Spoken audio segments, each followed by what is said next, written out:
พิธีพบปะแลกเปลี่ยนบทเรียนเวียกงานป้องกันชาติป้องกันความสงบอยู่เขตบ้านนาวางระหว่างปกสบ้านนาวางกล่องพัน417และ4หมู่บ้านแฮกเซียว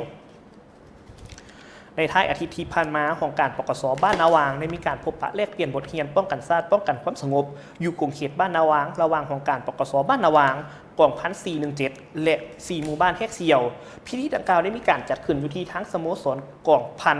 417โดยการเข้าร่วมของทั้งสหายพันโทสอนเพชรวงภาษีกรรมการกรมการเมืองหัวหน้ากองบัญชาการปกสเมืองหุนให้เกียรติเข้าร่วมโดยต้อนรับของทั้งสหายพันเอกคำตันแสงมาลพรคณะประจำภาคหัวหน้าของการ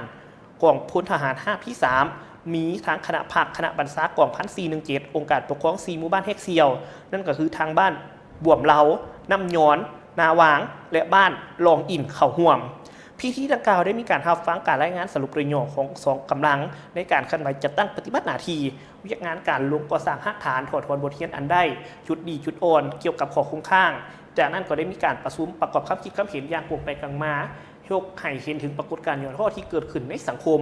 โดยเฉพาะแม้การเคลื่อนไหวไปมาของกลุ่มคนบ่หวังดีที่สร้างความปั่นป่วนให้แก่การกระทำผิดระเบียบกฎหมายอยู่ภายในบ้าน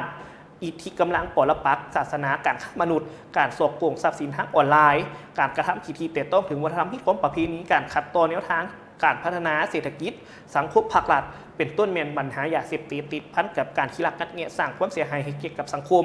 พร้อมเดียวกันนั้นยังซอกหาวิธีในการแก้ไขและกระจุดทางด้านยุทธศาสตร์จุดล่อแหลมให้มีความเข้มแข็งมีความสงบปลอดภัยมีเสถียรภาพทางด้านการเมืองติดตามการเคลื่อนไหวพัวพันของกลุ่มคนบ่หวังดีสืบต่อกันร่วมมือทางด้านซ้ายแดนซึ่งกันและกันพร้อมเพิ่มทวีหักแน่นมิตรภาพระหว่างสองชาติ